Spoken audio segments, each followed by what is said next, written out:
দর্শক, ইস্পাহানি মির্জাপুর চা মুক্তবাক অনুষ্ঠানে আপনাদের সবাইকে স্বাগত জানাচ্ছি। শুরুতেই জানিয়ে দেব আজকের শিরোনামগুলো।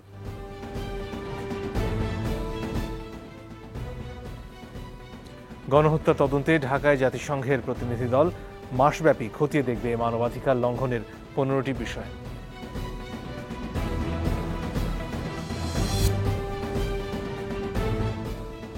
অন্তর্বর্তী সরকার দীর্ঘদিন ক্ষমতায় থাকতে চাইলে মানবে না মানুষ, জনগণের সরকার প্রতিষ্ঠার দাবি ফখরুলের।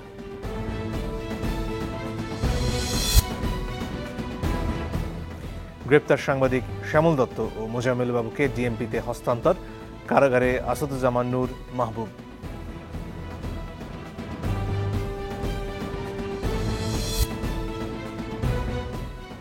দেশজুড়ে পালিত হল ঈদে মিলাদুন্নবী। কিশোরগঞ্জে জশ্নে জুলুসে দুপক্ষের সংঘর্ষে একজনের মৃত্যু।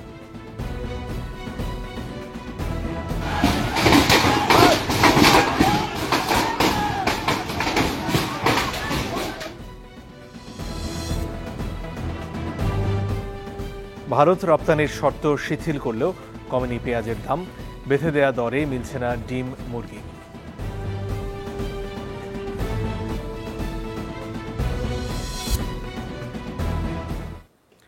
সবাইকে পবিত্র ঈদে মিলাদুন্নবীর শুভেচ্ছা জানিয়ে শুরু করছি। আপনাদের সাথে আছি আমি মনজুর আল মতিন। আজকে আমরা কথা বলতে চাই বাংলাদেশের এই মুহূর্তে আন্তর্জাতিক অঙ্গনে মিত্র কারা হচ্ছেন, এবং সে নিয়ে কথা বলতে তিনজন সম্মানিত অতিথি রয়েছেন আমাদের সাথে। স্টুডিওতে আমাদের মধ্যে উপস্থিত হয়েছেন অধ্যাপক এম শাহিদুজ্জামান, তিনি আন্তর্জাতিক সম্পর্ক বিশ্লেষক, আছেন জনাব মাসুদ কামাল, সিনিয়র সাংবাদিক, এবং সরাসরি আমাদের সাথে যুক্ত হয়েছেন অ্যাম্বাসেডর এম হুমায়ুন কবির, সাবেক রাষ্ট্রদূত। আপনাদের তিনজনকেই স্বাগত আমাদের এই অনুষ্ঠানে। শুরুতেই অধ্যাপক শাহিদুজ্জামান, আপনার কাছে আসতে চাই।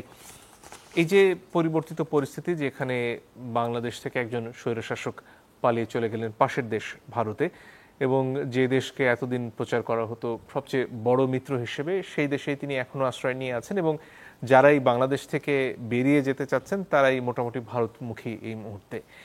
আন্তর্জাতিক অঙ্গনে আসলে বাংলাদেশের এই মুহূর্তে তাহলে মিত্র কারা? মার্কিন যুক্তরাষ্ট্রের একটা ভূমিকা আমরা দেখছি, তারাই বা আসলে কতটুকু বন্ধুত্বের হাত বাড়াচ্ছেন আমাদের দিকে? ধন্যবাদ। আপনি যেই প্রসঙ্গটা তুললেন এবং ভারতকে যেভাবে চিত্রায়িত করলেন, সেটার ভিত্তিতে আমি আমার যেই বিষয়ে মানে পড়াশোনা বেশি করেছি, যে নিরাপত্তা বিষয়টা, স্পেশালি সামরিক নিরাপত্তার ধারণাটা, সেই বিষয়টা নিয়ে খুব একটা অনেকে আগ্রহ দেখায় না। কারণ বন্ধু বলতে আমরা অর্থনৈতিক ভিত্তিটাই বেশি প্রাধান্য দিই, স্বভাবতই সেটাই জোর দেওয়া উচিত। তবে নিরাপত্তার ক্ষেত্রে বাংলাদেশের কে বন্ধু, সেই প্রশ্নটা এখন অত্যন্ত স্পর্শকাতর হয়ে উঠেছে আমার ধারণা, একজন নিরাপত্তার ছাত্র হিসাবে। কেননা ভারতীয় যে উপলব্ধি, যে আকস্মিকতা এবং দ্রুত যে পট পরিবর্তন, এবং এই রেজিমের ব্যাপারে ভারতের যে খুবই নৈরাশ্য, যে এটা তো ভারতের পক্ষে কাজ করবে না এবং আগেকার মতো কোনো রকমের হওয়ার সম্ভাবনাও ভারত দেখছে না। এই প্রেক্ষাপটে ভারতের যে প্রতিরক্ষা মন্ত্রী একটা হুমকির ভাষায় কথা বলল তার সামরিক কমান্ডারদের মিটিংয়ে লখনৌতে। সেখানে তিনি বলে বসলেন যে ভারতকে প্রস্তুত থাকতে হবে, ইউক্রেনে যা ঘটেছে, মধ্যপ্রাচ্যে যা ঘটেছে, বাংলাদেশেও আজকে তা ঘটে যাচ্ছে। মানে এমন সরাসরি ভাষা, যেটা ন্যাচারালি আমাদের মতো একটা দেশ, যে এখানে হয়তো আমাদের ভৌগোলিক সীমারেখা দিক থেকে কম জায়গা, কিন্তু বিশাল একটা পপুলেশন, এবং আমরা এই গত রেজিমের আগেও কিন্তু যথেষ্ট স্বাধীন চেতা একটা দেশ হিসাবে নিজেদের পরিচালিত করেছি, যেখানে চীন আমাদের বড় মিত্র ছিল এবং মার্কিন যুক্তরাষ্ট্র আমাদের অনেকাংশেই একটা মিত্র ছিল, এবং মুসলিম বিশ্বে পাকিস্তান, মালয়েশিয়া, ইন্দোনেশিয়া, এইসব দেশও আমাদের সাথে মিত্রতা এই সেন্সে যে তারা আমাদেরকে যথেষ্ট অস্ত্র সরবরাহ করেছে এবং আমরা মোটামুটি একটা নিজের পায়ে দাঁড়িয়েছিলাম। কিন্তু গত 15 বছরের ধারাবাহিকতায়, স্পেশালি গত 10 বছরে, ভারত এমনভাবে সব চুক্তি চাপিয়ে দিয়েছে আগের রেজিমকে, যার কারণে এই রেজিমের অপসারিত হওয়ার সাথে সাথেই ভারতের আচরণে একটা অত্যন্ত পজেসিভ অ্যাটিটিউড, যে অন্য কোনো দেশের সাথে বাংলাদেশ যদি কোনো সম্পর্ক যায় নিরাপত্তা প্রশ্নে, ভারতের সাথে নিরাপত্তা সম্পর্কগুলো যদি সরাসরি না পালন করে তাহলে এটা বাংলাদেশের আমরা সহ্য করব না, এবং তার চূড়ান্ত উপস্থাপনা দিয়েছে তাদের প্রতিরক্ষা মন্ত্রী। এছাড়া ভারতীয় যে মিডিয়া, সেটা আমরা এটাকে বলি প্রোপাগ্যান্ডা ওয়ারফেয়ার, যেভাবে তারা আক্রমণাত্মক ভাষায় বাংলাদেশের ভবিষ্যৎ আচরণকে যে তাচ্ছিল্যর ভাষায় ব্যবহার করেছে, সেটা গত 2 সপ্তাহ থেকে আমরা চরম ইয়েতে, যেমন একজন ছিলেন lieutenant general PR Shankar, very notorious, আরেকজন মেজর জেনারেল বক্সি। আপনি টেলিভিশন খুললে, ইউটিউবে গেলেই এদেরকে শুনতে পাবেন বাংলাদেশে তুলাধুনো করে দিচ্ছে। হ্যাঁ, এখন আমাদের যে মিত্রতার সম্পর্ক, যেটা আমার কাছে মনে হয়েছে খুবই প্রাসঙ্গিক, আমি এটা মনে করেছি যে আমাদের নিরাপত্তা ও মিত্রতার ক্ষেত্রে যেই মিত্রতা আমাদেরকে পররাষ্ট্রনীতির ক্ষেত্রে একটা সম্মানজনক প্রত্যাবর্তনে ফিরায় আনতে পারে, যে এইখানে এই যে ইন্টারিম গভর্নমেন্টের যে নতুন অ্যাডভাইজার, তার যে নিরাপত্তা উপদেষ্টা রয়েছে, প্রতিরক্ষা মন্ত্রী বিষয়ে দেখছে, এদের আচরণে ভারতের উপর আনুগত্যর ধারণা না দিয়ে একেবারে স্বাধীনভাবে নিজেদেরকে যে তুলে ধরতে পারবে, এবং আমরা সত্যিকার অর্থে নতুন অল্টারনেটিভ চয়েসেস পররাষ্ট্রনীতিতে অস্তিত্বের প্রশ্নে উপস্থাপন করতে পারবো, এটা নিশ্চয়তার জন্য আমার মনে হয়েছে, এবং আমি এটা উপস্থাপন করেছি যে আমাদের যেমন অনেক দেশ রয়েছে ইউরোপে, বেলজিয়াম, নেদারল্যান্ডস, নেটোর দেশগুলো, এই আমাদের এশিয়ায় কাছাকাছি থাইল্যান্ড, মালয়েশিয়া, ইন্দোনেশিয়া, তারপর একসময় কিউবা ছিল, এরা কি আণবিক অস্ত্রের নিরাপত্তা সহযোগিতা চেয়েছে।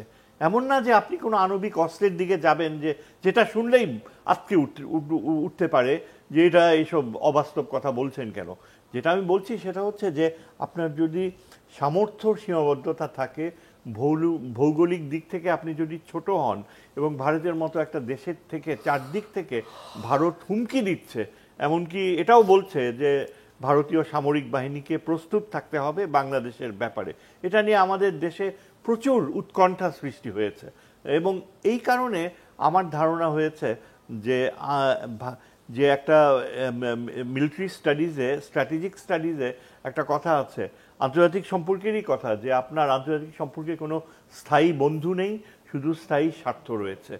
হ্যাঁ, আমরা জানি যে পাকিস্তানের সাথে আমাদের একটা বৈরী সম্পর্ক ছিল স্বাধীনতা যুদ্ধের সময়, কিন্তু পৃথিবীর অনেক দেশের এরকম সম্পর্ক থাকে। জার্মানি, ফ্রান্সের যেমন ছিল, আরও অন্য দেশ যুদ্ধ করে, আবার পরবর্তীতে আন্তর্জাতিক সম্পর্কের বাস্তবতায় তাদের মধ্যে সম্পর্ক পরিবর্তন হয়, আবার সম্পর্কে নিউট্রালিটি বা আবার ধারাবাহিক একটা উদাসীনতা সেরকমও থাকে।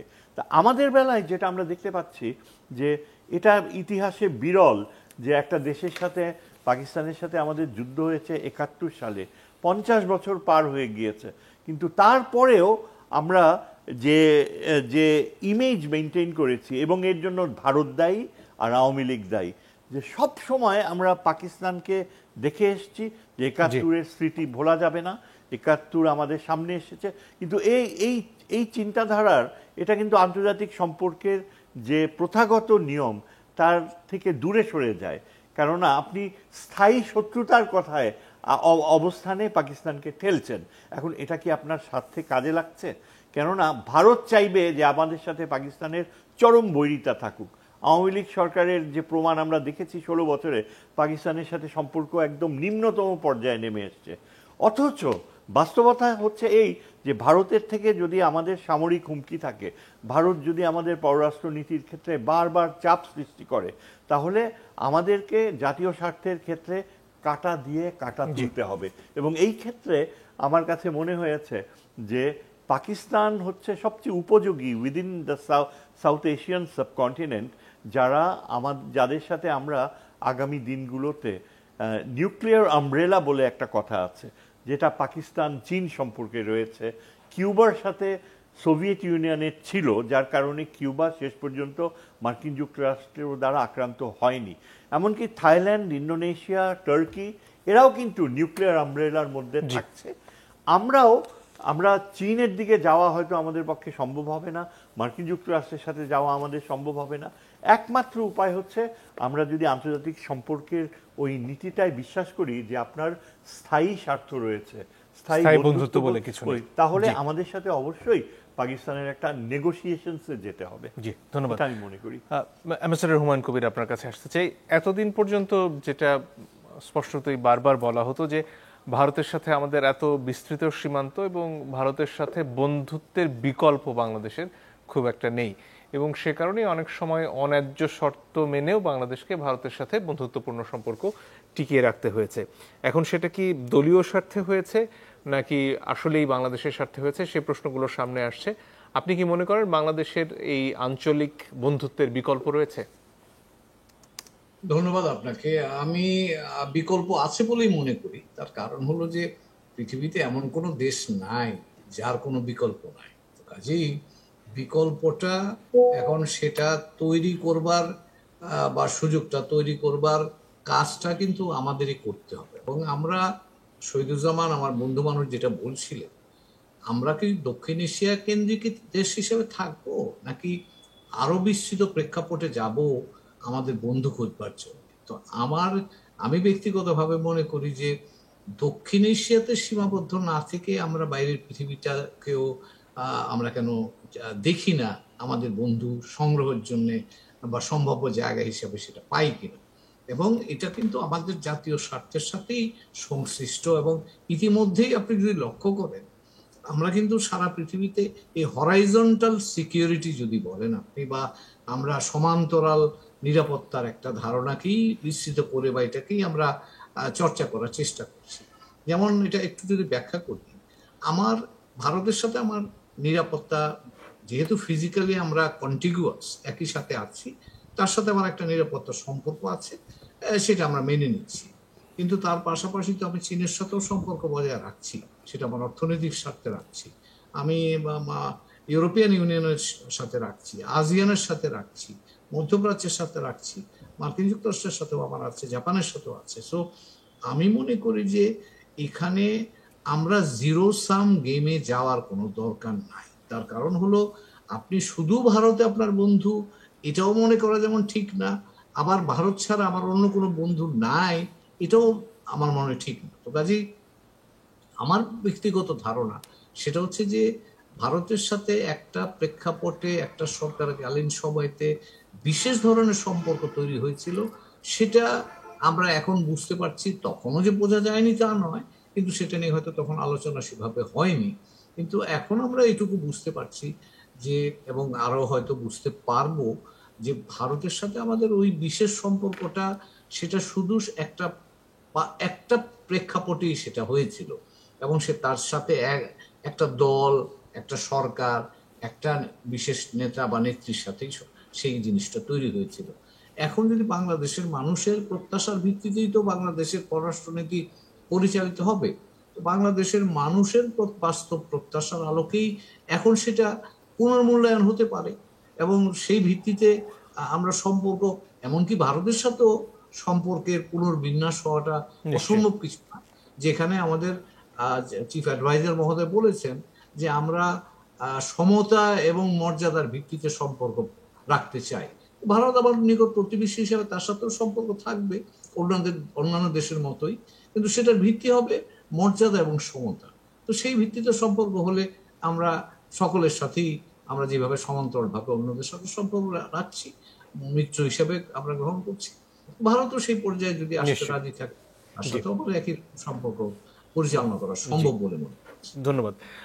একটু অন্য প্রসঙ্গে যাচ্ছি। আমাদের সহকর্মী মইনুল হাসান এই মুহূর্তে রয়েছেন ঢাকা মেট্রোপলিটন পুলিশের গোয়েন্দা বিভাগের কার্যালয়ের সামনে, সেখান থেকে সরাসরি যোগ দিচ্ছেন তিনি। সেখানে সাংবাদিক শ্যামল দত্ত এবং মোজাম্মেল বাবুকে নেওয়া হয়েছে আমরা জানতে পেরেছি। একটু বিস্তারিত যদি জানাতেন আমাদের।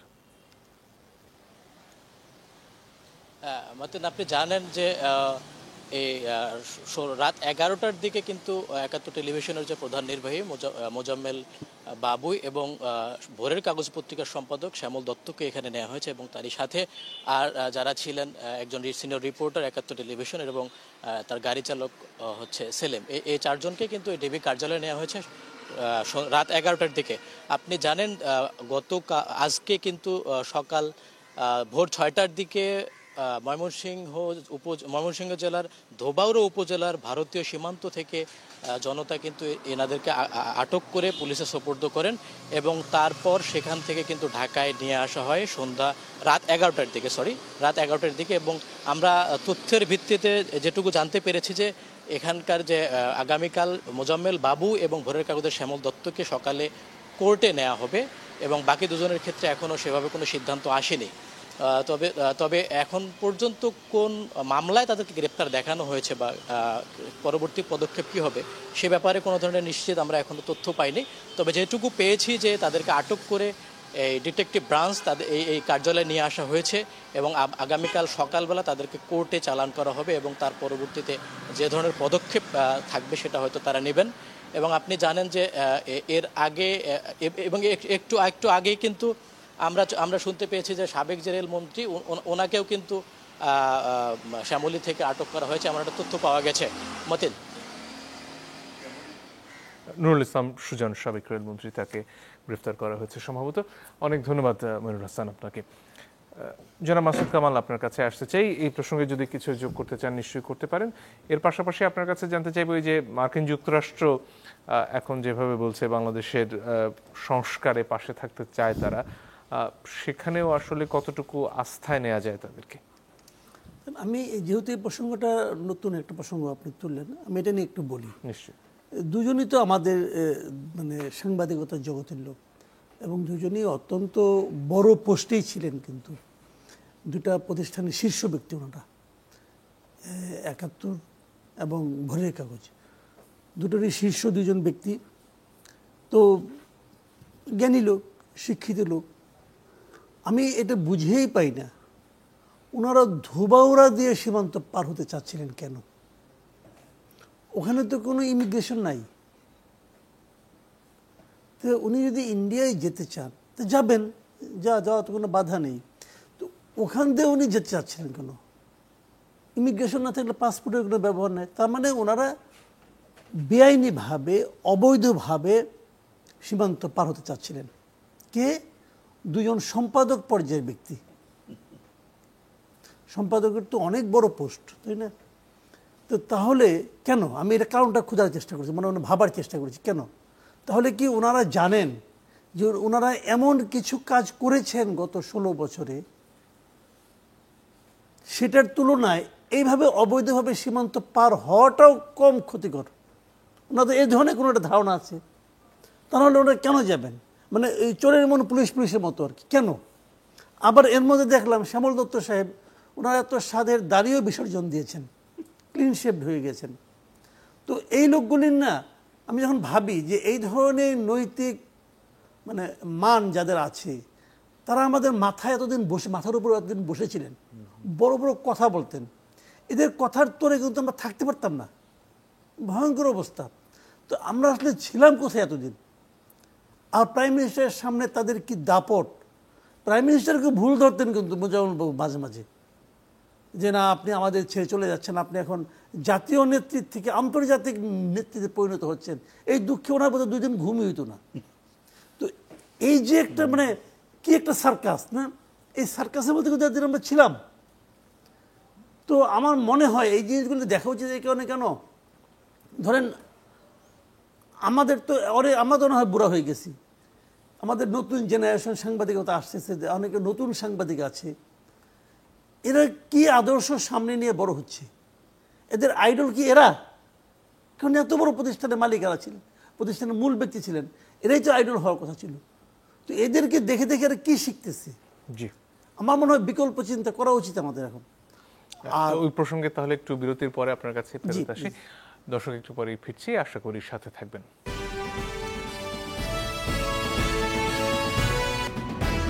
দর্শক, আপনারা দেখছেন ইস্পাহানি মির্জাপুর চা মুক্তবাক। আমরা ছিলাম জনাব মাসুদ কামাল আপনার কাছে আসতে চাচ্ছিলাম এই মার্কিন যুক্তরাষ্ট্রের এই মুহূর্তে মিত্রতার প্রস্তাব এবং তার সাথে আবার ভারত মার্কিন যুক্তরাষ্ট্রের যে এর আগের মৈত্রী এবং নানা ক্ষেত্রে তাদের যে স্ট্র্যাটেজিক সম্পর্ক, সেটাই বা কিভাবে এই বাংলাদেশের নতুন সমীকরণে মিলছে? দেখেন একটা জিনিস কি, মানে যত হিসাব নিকাশ আমরা করি না কোনো, বাস্তবতা হলো আমরা একটা ছোট দেশ, এবং তারও চেয়ে বড় বাস্তব হলো আমরা মোটামুটি দরিদ্র দেশ। তো অনেকেই অনেক কিছু অফার করবে, তারা কিন্তু তাদের সামর্থ্য অনুযায়ী অফার করবে না, আমাদের চেহারা অনুযায়ী অফার করবে। দেখলাম এবারও তো মানে যুক্তরাষ্ট্র কিছু কিছু টাকা পয়সা দিচ্ছে, এবং সেটা কিন্তু ওদের সামর্থ্য অনুযায়ী না, আমাদের মানে চেহারা অনুযায়ী। আমরা কত গরিব, গরিবকে তো গরিবই দিবেন আপনি, তাই না? ওইভাবেই কিন্তু অফার টফার আসবে। তবে যত কিছুই হোক না কেন, এটা ঠিক বাস্তবতা হলো আমাদের সবচেয়ে বড় প্রতিবেশী হলো ভারত।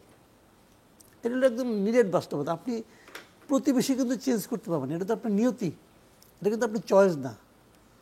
তো সেক্ষেত্রে আবার তাদের জন্য এটা নিয়তি। আমরা যেমন তাদের দ্বারা পরিবেষ্টিত, তারাও তো আমরা তাদের একদম ভেতর থেকে আপনি আমাদেরকে তারা চাইবে না যে আমরা তাদের সঙ্গে সবসময় তাদেরকে ডিস্টার্ব করি, কারণ এটাও তাদের জন্য খুব পেইনফুল হয়ে যাবে।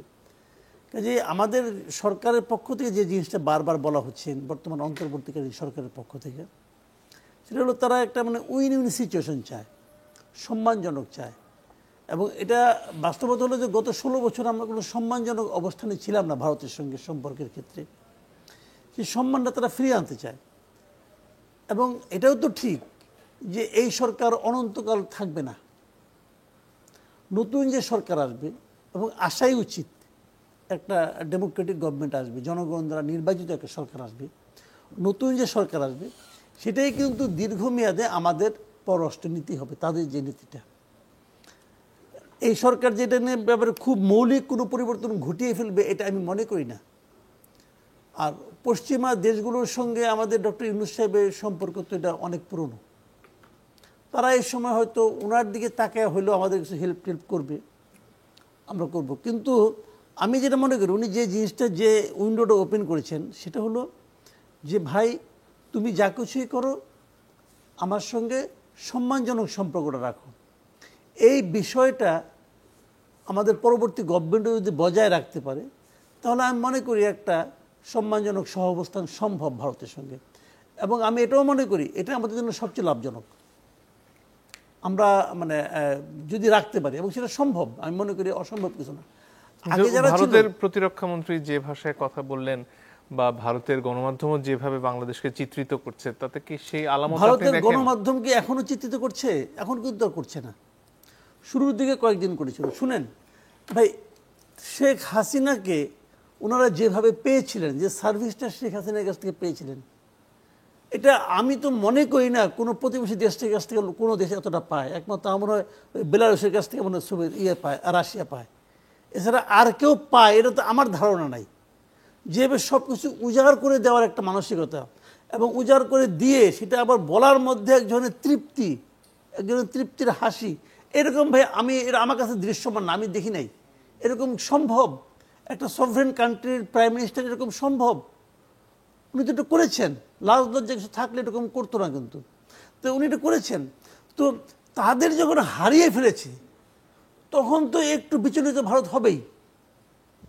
ভারত কিন্তু মানে তারা তো ভাবতেই পারে না যে এত অনুগত, না চাইতেই দেয় এমন একটা মানে তার প্রতিবেশী পররাষ্ট্র আপনার প্রাইম মিনিস্টার, সে তো মানে তার মাথায় খারাপ হয়ে গেছে, এটা কি হারাইলাম। এবং এই জন্য তারা হয়তো একটু অপ্রকৃতস্থ মতো আচরণ তারা করেছে, কিন্তু শুরুর দিকে আমার কাছে মনে হয় শুরুর দিকে তারা করেছে। সব হারিয়ে ফেলার একটা মানে আহাজারিও আমি দেখেছি। এবং ভারতে দেখেন আপনার মোদি যে ভাষায় কথা বলেছে, আমার কাছে মনে হয়েছে যে রাহুল গান্ধী ওই একই ভাষায় কথা বলতেছে। তো এগুলো মধ্যে আমি হাহাকার দেখি, আসলে অতটা কূটনীতি আমি দেখি না রে ভাই। রাজনাথ সিং যে কথাগুলি বলেছে এটাও আমার কাছে খুব একটা ম্যাচিউরড কথা আমার কাছে মনে হয়। কিন্তু সেই অবস্থানের কোনো পরিবর্তন দেখেছেন আপনি এর মধ্যে? আমি সেই অবস্থানের কোনো পরিবর্তনও দেখি নাই, এবং সেই অবস্থানের প্রেক্ষিতে যা যা তাদের করার কথা তাও দেখি নাই। কিন্তু যখন প্রতিরক্ষামন্ত্রী বলে যে আপনার ইউক্রেন রাশিয়ার যুদ্ধের সঙ্গে অথবা হামাস ইসরায়েলের যুদ্ধের সঙ্গে বাংলাদেশ পরিস্থিতি উনি তুলনা করেন, তাহলে সেখানে তো একটা শ্বাস রোগ পড়ে যাওয়ার কথা ছিল। সীমান্তে তাদের মানে আরও বেশি লোকজন থাকার কথা ছিল, কই সেগুলো কি হয়েছে? সেগুলোও হয়নি। আমি এটাকে অতটা সিরিয়াসলি নিচ্ছিই না, আমার কাছে মনে হয় না। হয়তো এটা একটা ধমক হতে পারে, হয়তো একটা হতে, বাট আমি মনে করি না ওই অনুযায়ী তারা খুব একটা যে সক্রিয় হচ্ছে, আমি তা মনে করি না। বরঞ্চ আমার কাছে মনেই হচ্ছে যে তারা দীর্ঘদিন তাদের গলার মধ্যে যে কাঁটার মতো ফুটে আছে শেখ হাসিনা, তাকে তারা ধরে রাখবে না। শেখ হাসিনা তাদের জন্য তারা প্রথম থেকে একটা হাহাকার থাকে, দুঃখ থাকে। আমার মনে হয় খুব শিগগিরই তারা এটা বুঝতেই পারতেছে অনেকদিন ধরে যে এটা হচ্ছে একটা গলার কাঁটা তার। শেখ হাসিনা এখন ইউজলেস একটা প্রাণী হয়ে গেছে, তাকে কোনো জায়গায় তারা ব্যবহারও করতে পারবে না। আমাদের এখানে যে মনে করেন হ্যাঁ হতে পারতো যদি উনি খুব জনপ্রিয় কোনো নেতা হতেন, এই দেশ থেকে হয়তো আর্মি তাকে তাড়াই দিছে, তাকে তারা রাখলো, রাইখা নিয়ে কিছু একটা মানে প্রতি বিপ্লবের চেষ্টা করা যায় কিনা, এটা সম্ভব না। এটা যখন ৭৫-এ কাদের সিদ্দিকীর মাধ্যমে করা সম্ভব হয় নাই, এখন তো আরও সম্ভব না। কাদের সিদ্দিকের সঙ্গে তো তাও কিছু লোক গেছিলো ভারতে, কিছু করতে পারছে ভাই, আসে দু একটা পুল টুল উড়াইছে, আর তো কিছু করতে পারে নাই। এর সঙ্গে কে আছে? শেখ হাসিনার সঙ্গে আমি তো মনে করি আওয়ামী লীগও নাই। এই দায় কেউ নিবে না, মানে ওনার যে ইমেজ সারা দুনিয়াতে আছে, এই দায় ওনার মন্ত্রী পরিষদের কয়েকজন ছাড়া আর কেউ নেবে না। কিন্তু ভারত থেকে শেখ হাসিনার যাওয়ার জায়গায় বা কোথায়, আর পাসপোর্টও তো আর এই মুহূর্তে এই টেনশন তো আমি আপনার করার দরকার নেই কোনো, এটা সে বুঝবে আর ভারত বুঝবে। ভারত যেটা করতে পারে তাকে জাস্ট পুশব্যাক করে দেবে। ৪৫ দিন পার হবে দেখেন আপনি, আমি বললাম শেখ হাসিনার কপাল। আমি বলি শুনেন, তিনি তো আবার নিজেই টেলিফোনে ঢুকে পড়ার কথা বলছেন মাঝে মাঝে। হ্যাঁ, তিনি তো নিজেই টেলিফোনে ঢুকে পড়ার কথা বলছেন। হ্যাঁ, ঢুকে পড়বেন উনি। আমার না মাঝে মাঝে মনে হয় প্রকৃতি না খুব নির্মম, কিন্তু খুব নির্মম। মানে আপনাকে আপনার মানে যে প্রতিদান পাওয়ার জন্য আপনাকে পরকাল পর্যন্ত অপেক্ষা করতে হয় না। আপনার মনে আছে এই ভদ্রমহিলা খালেদা জিয়ার অসুস্থতা নিয়ে কীরকম মানে অশ্লীল কথাবার্তা বলছিলেন, নিশ্চয়ই আপনার খেয়াল আছে।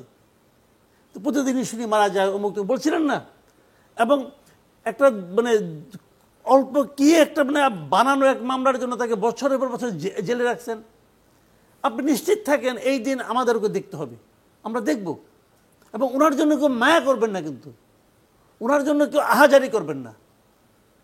আপনি জাস্ট, আমি বললাম তো শেখ হাসিনা আওয়ামী লীগকে তো আর মারতে পারবেন না। আওয়ামী লীগ তো একটা বড় দল, যত যাই বলেন আপনি। আমি এটা বলি আপনাকে, আওয়ামী লীগ কিন্তু পাট গাছ না ভাই যে টান দিয়ে উঠে ফেলাবেন। আওয়ামী লীগ বেসিক্যালি বট গাছ, এটা তোলা কঠিন। কারণ বাংলাদেশের ইয়েতে আপনি দেখবেন ৩ পুরুষে আওয়ামী লীগ করে। দাদা আওয়ামী লীগ করতো, বাবা আওয়ামী লীগ করে, ছেলেও আওয়ামী লীগ করে, ছেলের বাচ্চা একটা হবে, হয় না এখনও, সেও ছাত্রলীগ করার জন্য প্রিপারেশন নিচ্ছে। এটা হলো আওয়ামী লীগ। তো সে আওয়ামী লীগ হুট করে যাবে না। কিন্তু শেখ হাসিনা যে কাজটা করছে, সে তার বাবাকে শেষ করেছে। বাবা একবার মরছিল ৭৫-এ, আরেকবার তারা বলে মরছে। সে নিজে মরছে, শেখ ফ্যামিলিকে মারছে। শেখ ফ্যামিলিকে ওরা আওয়ামী লীগে আসতে পারবে না, আপনি শিওর থাকেন। এবং তার যে কি করুণ পরিণতি হবে এই দেশের মাটিতে, সে বিদেশেও কোথাও যাইতে পারবে না, তারা কেউ নিবে না। এই পচামাল কে নিবে রে ভাই? কে নিবে? এখানে আনবে এবং এখানে তার বিচার হবে, সেই বিচার আমরা দেখব। জি, ধন্যবাদ। অধ্যাপক শাহিদুজ্জামান, আপনার কাছে ফিরে আসি।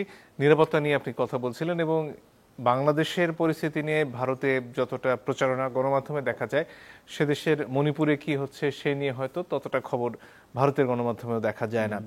এই যে ভারতের এই অংশ, যাদেরকে ৭ বোন বলে পরিচিত করা হয়, তাদের ভেতরে যে অস্থিরতা এবং সেখানে যে ধরনের সমরাস্ত্রের ব্যবহার, এবং তার সাথে এর আগে শেখ হাসিনা থাকা অবস্থায় যে চুক্তি, ভারতের সাথে চুক্তি না হোক সমঝোতা, যেখানে বাংলাদেশের মধ্য দিয়ে ট্রেনের যাতায়াতের কথা বলা হচ্ছিল, এই সব কিছু মিলে আসলে এই চুক্তিগুলোর অবস্থা কি দাঁড়াবে এবং এই যে আঞ্চলিক নিরাপত্তার হুমকি বা সমস্যা, সেগুলোর পরিণতি বা কি হচ্ছে? ধন্যবাদ আপনাকে, খুবই প্রাসঙ্গিক প্রশ্ন জিজ্ঞেস করেছেন।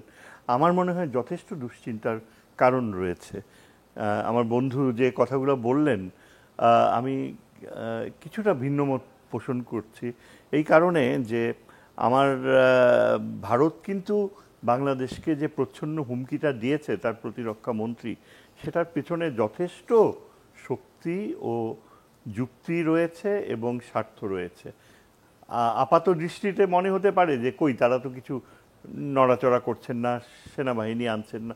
দ্য প্রবলেম ইজ যে ভারত এখন মণিপুরে যে ইনভলভমেন্ট ছিল, তারা একেবারে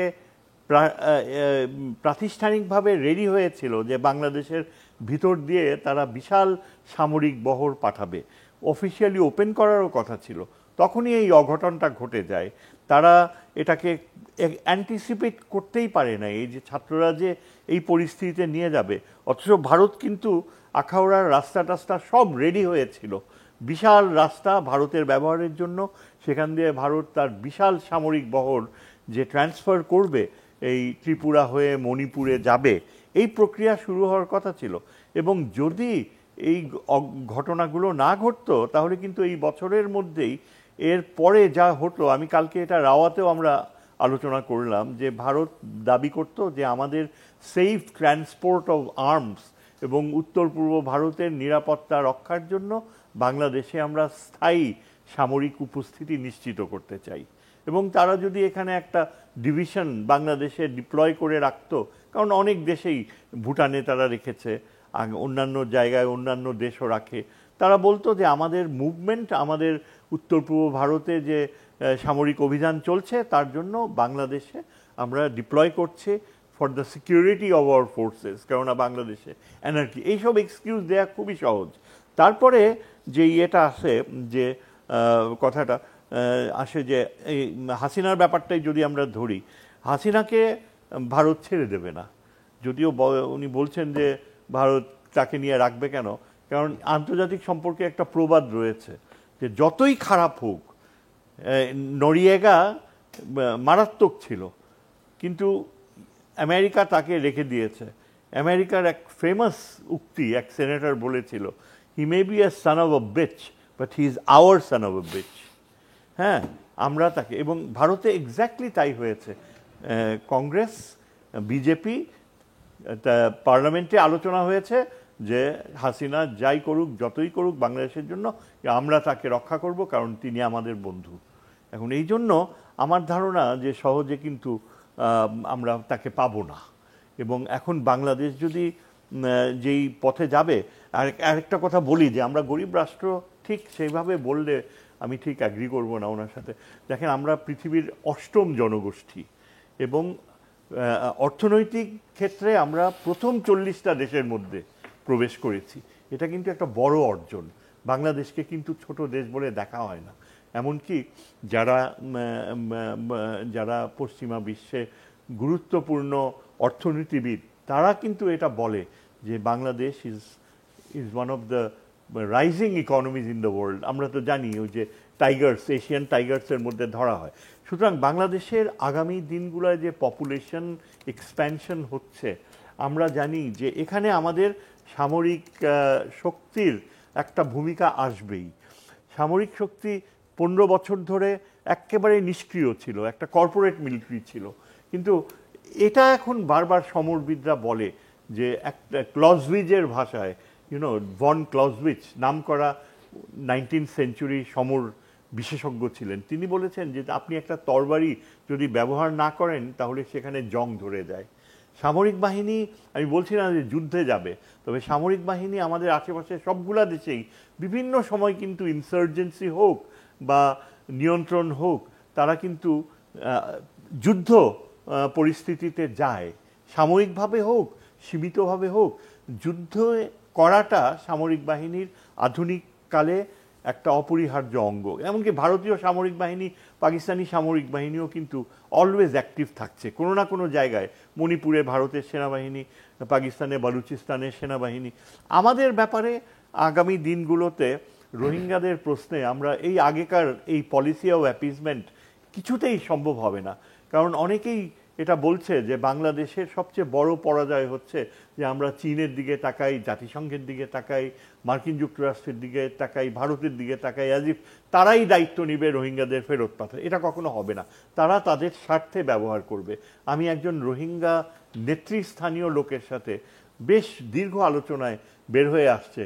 আমাকে উনি বলছেন যে আপনারা ওই যে বাইরের দিকে তাকিয়ে থাকেন, এটা হবে না, আপনারা আমাদের সাথে কথা বলেন, মানে রাখাইনের সাথে কথা বলেন, আর আরাকান আর্মির সাথে কথা বলেন।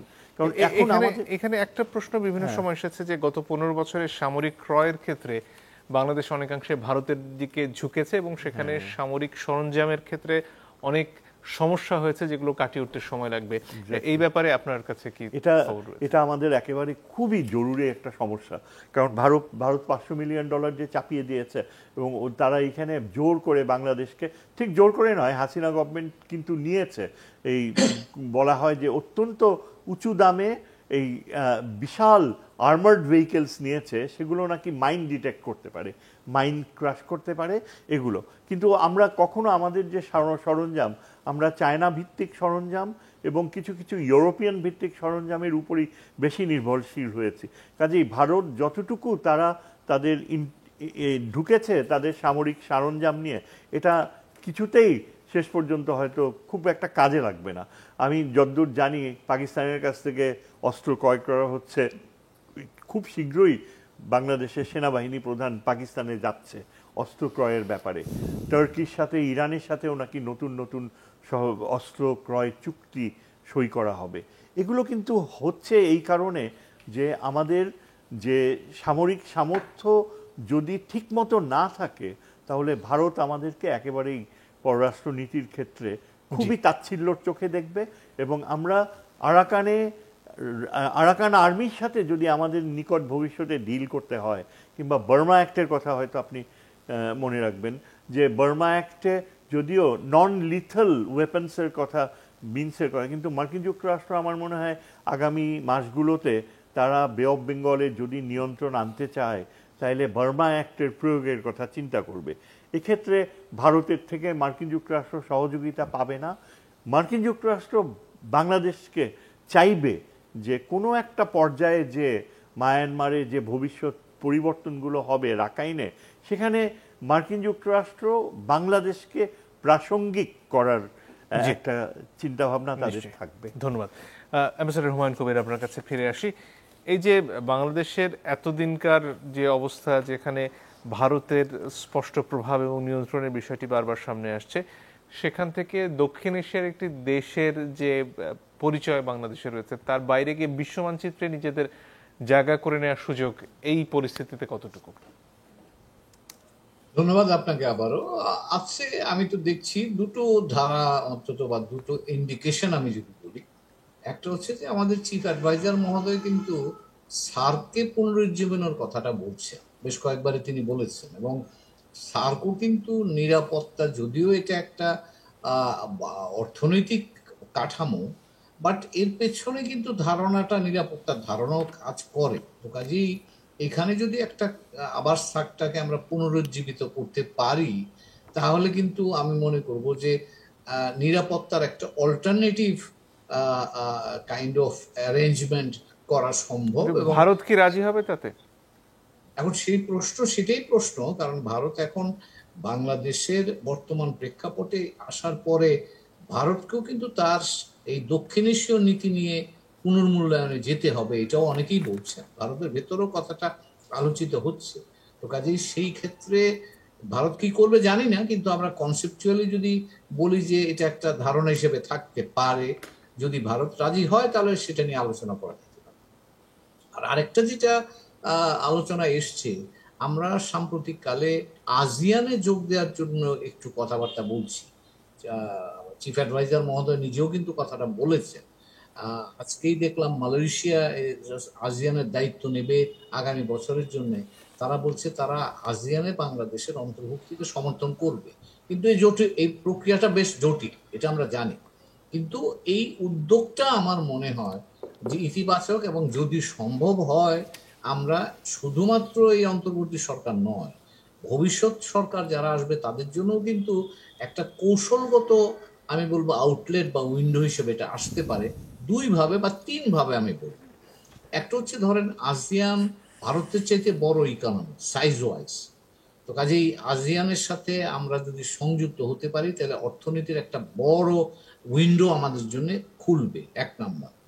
দুই নাম্বার, আসিয়ানকে ঘিরে এখন কিন্তু রিজিওনাল কম্প্রিহেন্সিভ ইকোনমিক পার্টনারশিপ বলে 15টি দেশের মধ্যে ASEAN plus New Zealand, Australia, Japan, চীন এবং দক্ষিণ কোরিয়া মিলে 15টা দেশের একটা গ্রুপ তৈরি হয়েছে 2020 সালে, বা 2022 সাল থেকে এটা ইতিমধ্যে কার্যকর হয়েছে। এটাকে regional comprehensive economic partnership. 28 trillion dollar, 28 trillion ডলারের ইকোনমি কিন্তু এখানে আছে। তো কাজে এটা একটা বিরাট অর্থনৈতিক খোলা বাজার যদি বলেন আপনি, বা ফ্রি মার্কেট বলেন। আমরা যদি আসিয়ানের সাথে সংযুক্ত হতে পারি, তাহলে সেই প্রক্রিয়ার এক্সটেনশন হিসাবে আমরা কিন্তু আরসেপের সদস্য হওয়ার একটা সম্ভাবনা আমাদের জন্য খুলবে। এটা বাংলাদেশের জন্য একটা বড় ধরনের কৌশলগত, আমি বলবো যে ওপেনিং বা উইন্ডো আমাদের সামনে আছে। আমরা সেটা কতটা খুলতে পারবো এই মুহূর্তে বলা যাবে না, কিন্তু এটা একটা ভবিষ্যতের সম্ভাবনা হিসেবে রাখলাম। আর তৃতীয় যেটা আছে, আসিয়ানের সাথে বা মিয়ানমারের সাথে, বা আমরা যদি এই দিকে আসিয়ানের সদস্যভুক্ত দেশ হতে পারি, সেই ক্ষেত্রে কিন্তু চীনের সাথে সরাসরি যোগাযোগের একটা সুযোগও কিন্তু আসতে পারে। সেটাও কিন্তু পৃথিবীর 1 নম্বর অর্থনৈতিক শক্তি আগামী দিনের, তার সাথে যদি সরাসরি বাংলাদেশ যুক্ত হতে পারে, এটাও কিন্তু আমাদের জন্য একটা কৌশলগতভাবে বড় জায়গা তৈরি করবে। হ্যাঁ, এখানে প্রশ্ন থাকবে ভারত কিভাবে দেখছে, ততক্ষণে ভারতের সাথে মার্কিন যুক্তরাষ্ট্র কিভাবে এটাকে নেবে, ইউরোপ কিভাবে নেবে, সেগুলো আছে। কিন্তু আমি বলছি সম্ভাবনা হিসাবে বা ধারণাগতভাবে এই জায়গাগুলো কিন্তু আগামী দিনে বাংলাদেশের জন্য কিন্তু এই পরিবর্তিত পরিস্থিতিতে ভারত এবং মার্কিন যুক্তরাষ্ট্রের যে এতদিনের বন্ধুত্ব বলুন বা তাদের অংশীদারিত্ব বলুন এই অঞ্চলের নিরাপত্তাকে ঘিরে, সেটা কিভাবে প্রভাবিত হচ্ছে? না, এইটা ধরেন আপনি এখন তো আমরা বাংলাদেশ, আমরা ইতিমধ্যেই চীনাদের সাথে তাদের বেল্ট অ্যান্ড রোড ইনিশিয়েটিভ যেটা আছে সেটা নিয়ে আমরা তাদের সদস্য, আমরা এমএও করেছি, আমরা তাদের সাথে কাজ করি। আমরা ইন্ডো প্যাসিফিক স্ট্র্যাটেজির ক্ষেত্রেও কিন্তু, যেটা মার্কিন যুক্তরাষ্ট্র কর্তৃক পাল্টা ব্যবস্থা হিসেবে তারা এটা তৈরি করেছে, সেখানেও কিন্তু আমরা যুক্ত, আমরা ইচ্ছা প্রকাশ করেছি। এবং সেখানে 2 ধরনের ইচ্ছা আমরা প্রকাশ করে রেখেছি ইতিমধ্যে। একটা হচ্ছে যে এখানে প্রাক্তন প্রধানমন্ত্রী তিনি চীনে এবং ভারতের 2 জায়গা থেকে বলেছিলেন যে আমরা অর্থনৈতিকভাবে এই প্রক্রিয়ার সাথে সংযুক্ত থাকতে আগ্রহী, 1 নাম্বার। আর দ্বিতীয় যে জায়গাটা হচ্ছে, যেটা মার্কিন যুক্তরাষ্ট্র আমার ইন্ডো প্যাসিফিক আউটলুক দিয়ে আমরা যেটা বলছি তাদেরকে, যে এখানে নন ট্রেডিশনাল সিকিউরিটি এরিয়াস গুলো যেখানে আছে, সেখানে বাংলাদেশ কিন্তু ইন্ডো প্যাসিফিক স্ট্র্যাটেজির মানে তাদের সাথে কাজ করতে চায়। কারণ এই ইন্ডো প্যাসিফিক স্ট্র্যাটেজিটাতে কিন্তু এটা কোনো ফিক্সড মেনু না, আমরা যে যার সামর্থ্য এবং সুযোগ অনুযায়ী আমরা তাদের সাথে কাজ করতে পারি। তো কাজেই এখানে মার্কিন যুক্তরাষ্ট্র এবং চীন 2 জায়গার সাথে ইতিমধ্যেই কিন্তু আমরা কাজ করছি, এবং ভবিষ্যতেও, এবং ভারত তো আছেই সেখানে। তো ভবিষ্যতেও আমরা যদি আমাদের অভ্যন্তরীণ সক্ষমতাটা বাড়াতে পারি, আমাদের অর্থনৈতিক শক্তিটা, যেটা একটু আগে বন্ধু শহীদুজ্জামান বললেন যে আমরা টাইগার, এখন আমরা আমাদের অর্থনৈতিক মোমেন্টামটাকে যদি বজায় রাখতে পারি, তাহলে কিন্তু আমাদের পক্ষে এই ভারত বলেন, চীন বলেন, মার্কিন যুক্তরাষ্ট্র বলেন, এই যে তিন শক্তি, তাদেরকে তাদের সাথে সম্পর্ক, সুষম সম্পর্ক রক্ষা করাটা খুব কঠিন হবে বলে মনে করি না। তার জন্য উৎকর্ষ কূটনীতি আমাদের করতে হবে, এবং সেখানে পেশাদারি কূটনীতির পেশাদারিত্বটা খুব জরুরি হবে। এবং সেটা আমাদের একটা দৃষ্টান্ত হিসেবে যদি নিয়ে আসি, আপনি ভিয়েতনামের কথা মনে করেন, ভিয়েতনাম মার্কিন যুক্তরাষ্ট্রের বিরুদ্ধে ভিয়েতনাম যুদ্ধ আমাদের যৌবনকালে, সেই যুদ্ধের শ্যাডো দিয়ে আমরা তৈরি হয়েছি। এই ভিয়েতনাম যুদ্ধ করার পরেও কিন্তু এখন নিরাপত্তা সংক্রান্ত বিষয়ে ভিয়েতনামের 1 নম্বর বন্ধু হচ্ছে মার্কিন যুক্তরাষ্ট্র। আর ব্যবসা বাণিজ্যের ক্ষেত্রে বা অর্থনীতির ক্ষেত্রে তার 1 নম্বর বন্ধু হচ্ছে চীন। তো ভিয়েতনাম যদি এই কাজটা করতে পারে, চীন এবং মার্কিন যুক্তরাষ্ট্রের সাথে ভারসাম্য বজায় রেখে তার সম্পর্ক বা তার যে অর্থনৈতিক লক্ষ্যমাত্রা বা জাতীয় লক্ষ্য আছে, সেটা যদি অ্যাডভান্স করতে পারে, সামনে নিয়ে যেতে পারে, তো সেই এক্সপেরিমেন্ট বাংলাদেশ কেন করতে পারবে না? আমাদের সক্ষমতা তো ভিয়েতনামের চাইতে কম না বেশি ছাড়া। জি, ধন্যবাদ। জনাব মাসুদ কামাল, যদি আর কিছু যোগ করার থাকে। না, আমার যোগ করার তেমন কিছু নেই। আসলে এগুলিতে অনেক মানে বড় বড় বিষয়, পুরো বিষয়টা হলো কি এখন ডিপেন্ড করছে যে এটাকে আমরা কীভাবে হ্যান্ডেল করব, আমরা কতটা সতর্কতার সঙ্গে, কতটা আত্মবিশ্বাসের সঙ্গে এটাকে হ্যান্ডেল করতে পারবো, তার উপরে আসলে এই বিষয়টা নির্ভর করবে।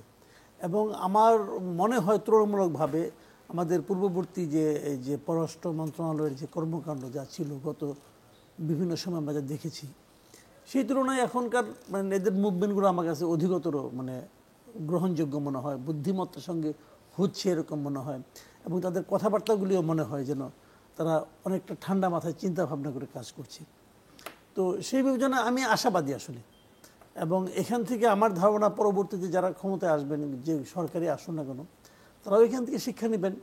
যদি তারা আগে থেকে কোনো সিদ্ধান্ত না নিয়ে থাকেন, অনেক সময় হয় না নির্বাচনের আগে একটা চিন্তা থাকে যে আমি এই কাজগুলো করব, সেরকম কিছু না হয়, তাহলে আমার ধারণা যে মানে এটা এর আগের যে চলটা ছিল যে বাংলাদেশে নির্বাচনে কে জিতবেন তাদের আগে থেকে ভারতের সাথে এক ধরনের বোঝাপড়া করে তারপরেই নির্বাচনের বৈতরণী যারা আমাদের সম্ভাব্য আগামীতে নির্বাচনে সম্ভাব্য বিজয়ী বলে যারা ভাবছেন, তাদের মধ্যে এই চিন্তাটা এখনো আছে।